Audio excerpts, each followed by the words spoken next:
নমস্কাৰ, এই মুহূৰ্তত আহি পৰিছে ৰাজ্যখনৰ বাবে সন্ধিয়াৰ কেইবাটাও বিগ ব্ৰেকিং নিউজ। আজি 5 আগষ্ট।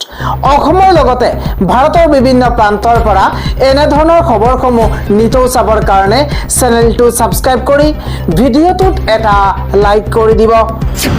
এই মুহূৰ্তত জনাই আছো এটা ব্ৰেকিং নিউজ। বিজেপিয়ে 9 বছৰত এজনো বাংলাদেশী খেদিব পৰা নাই। 1 কোটি বিদেশী থকাৰ পাছতো কিয় বিজেপি চৰকাৰে কোনো ব্যৱস্থা গ্ৰহণ কৰা নাই? বিজেপি চৰকাৰৰ দিনত আইনগতভাৱে আটাইতকৈ কম বাংলাদেশী বহিষ্কাৰ কৰিছে। শিৱসাগৰৰ শেহতীয়া পৰিস্থিতিক লৈ ডাঙৰ মন্তব্য কৰিছে অখিল গগৈয়ে। অখিল গগৈয়ে কৈছে, অসমত যদি 1 কোটি বাংলাদেশী আছে, খেদুৱাৰ দায়িত্ব কাৰ? বাংলাদেশী বুলি উৰিয়াম ঘাটত উচ্ছেদ কৰিলে, এজনো চিনাক্ত কৰিব নোৱাৰিলে। বিজেপি RSSে 9 বছৰ শাসন কৰিছে, এজনো বাংলাদেশী নেখেদিলে। বিজেপিয়ে আটাইতকৈ কম বাংলাদেশী আইনগতভাৱে অসমৰ পৰা বহিষ্কাৰ কৰিছে।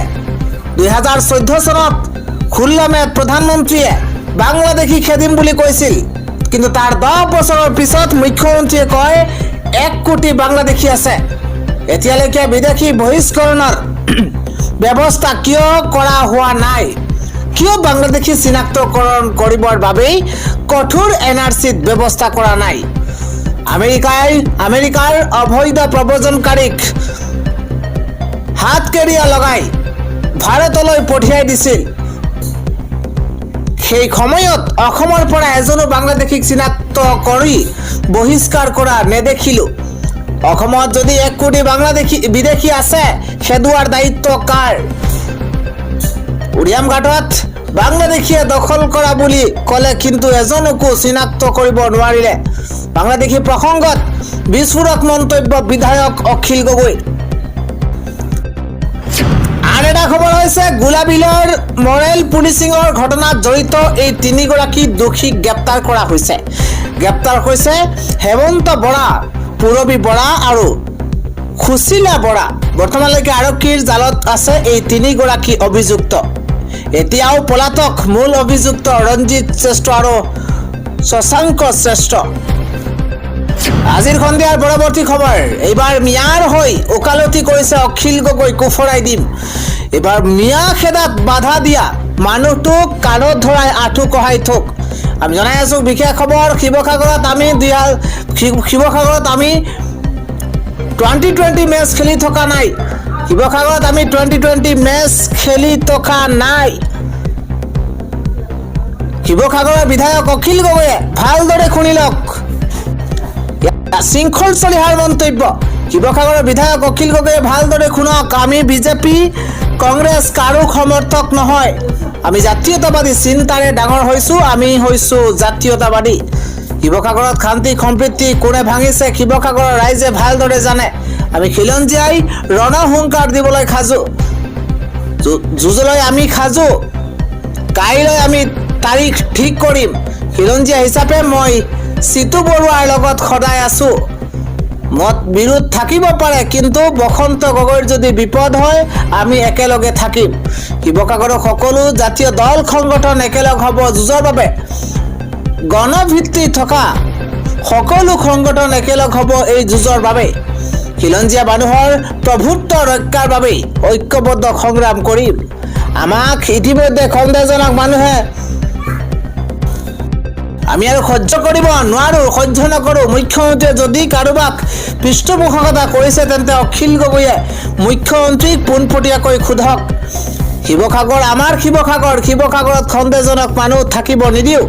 যদি কোনোবা বিধায়কে সন্দেহজনক মানুহক লৈ ওকালতি কৰে, তাক উফৰাই দিম।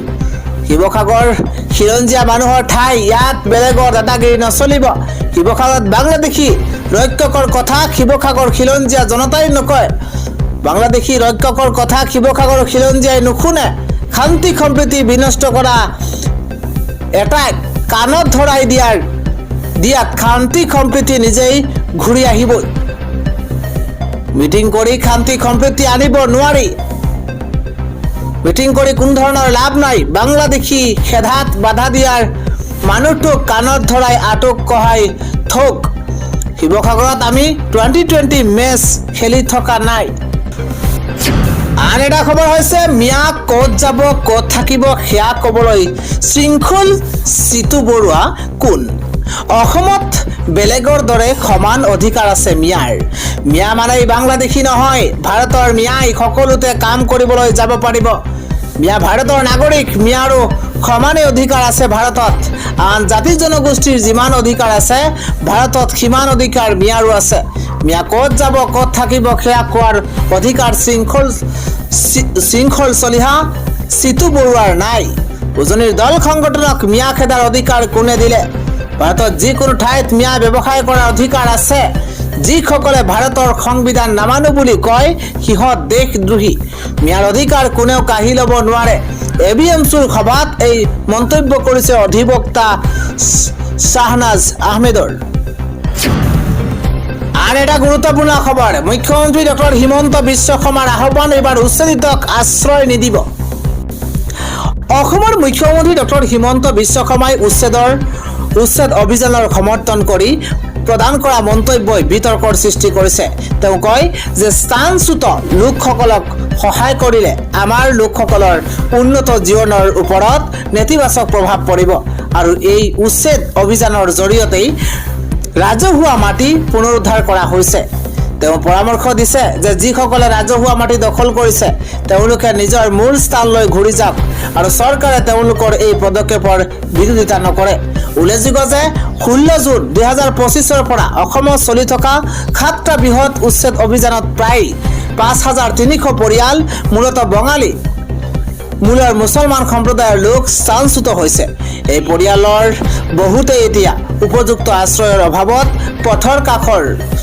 অস্থায়ী আৱাসত থাকিবলৈ বাধ্য হৈছে স্থানচ্যুত বাসিন্দাসকলৰ একাংশই চৰকাৰৰ ওপৰত ধৰ্মীয় আৰু জাতিগত লক্ষ্যৰ অভিযোগ উত্থাপন কৰিছে প্ৰশ্ন তুলিছে যে কেৱল মুছলমান সম্প্ৰদায়কহে কিয় উচ্ছেদৰ লক্ষ্য কৰা হৈছে শৰ্মাই দাবী কৰিছে যে এই কথিত বেদখলকাৰী সকলেই অসমৰ বহু সমস্যাৰ মূল কাৰণ তেওঁ ষড়যন্ত্ৰমূলক তত্ত্বৰ উল্লেখ কৰি মুছলমান সম্প্ৰদায়ৰ বিৰুদ্ধে হিন্দু মহিলাক ধৰ্মান্তৰিত কৰাৰ চেষ্টা আৰু অবৈধভাৱে মাটি দখলৰ অভিযোগত লাভ জেহাদ আৰু লেণ্ড জেহাদৰ কথা উত্থাপন কৰিছে তেওঁৰ মতে অসমৰ প্ৰায় 10.5 লাখ একৰ মাটি বৰ্তমান বেদখলৰ অধীনত আছে শৰ্মাই দাবী কৰে যে তেওঁৰ চৰকাৰে বিগত 4 বছৰত 42,500 একৰতকৈ অধিক মাটি অবৈধ বাংলাদেশী আৰু সন্দেহজনক নাগৰিকৰ পৰা উদ্ধাৰ কৰিছে মুখ্যমন্ত্ৰীগৰাকী আৰু কয় যে এই অভিযানসমূহে বহুতৰে জীৱন জীৱিকাৰ ওপৰত গুৰুতৰ প্ৰভাৱ পেলাইছে আৰু সমালোচকসকলে ইয়াক বুলডোজাৰ ন্যায় বিচাৰ বুলি অভিহিত কৰি কয় যে এই অভিযানে মূলতঃ সংখ্যালঘু মুছলমান সম্প্ৰদায়ক লক্ষ্য কৰি চলোৱা হৈছে আন এটা গুৰুত্বপূৰ্ণ খবৰ চৰকাৰৰ যি মূল্য বৃদ্ধি সেই মূল্য বৃদ্ধিয়ে জনতাক কোঙা কৰিছে 80 টকাৰ মিঠাতেল এতিয়া 220 টকা হৈছে নিৰ্বাচনৰ বাবে বেপাৰীৰ পৰা পইচা লৈছে চৰকাৰে সেয়ে দাম বৃদ্ধি পাইছে অভিযোগ উত্থাপন কৰিছে অখিল গগৈয়ে মুৰ্গীৰ ডিম এইখন চৰকাৰৰ দিনতে 2 টকাৰ পৰা 8 পৰা 10 টকা হৈছে 2 টকাৰ নিমখ বিজেপি চৰকাৰৰ দিনত 15 পৰা 20 টকা হৈছে গৈ মুৰ্গীৰ ডিম এইখন চৰকাৰৰ দিনত মাত্ৰ 2 টকাৰ পৰা 8 পৰা 10 টকা হ'ল 80 টকাৰ মিঠাতেল 200 পৰা 220 টকাত কিনিব লগা হৈছে সৰ্বসাধাৰণ লোকে নিৰ্বাচনৰ বাবে বিজেপিয়ে বেপাৰীৰ পৰা পইচা তোলা আৰম্ভ কৰিছে আৰু সেইবাবেই বেপাৰীবিলাকে সকলো সামগ্ৰীৰ দাম বৃদ্ধি কৰিছে দাম বৃদ্ধি ৰোধ কৰিবৰ বাবে বিজেপি চৰকাৰৰ পতন ঘটাবলৈ সকলো সাজু হোক দাম বৃদ্ধি সন্দৰ্ভত বিধায়ক অখিল গগৈয়ে এইদৰে বিস্ফোৰক মন্তব্য কৰিছে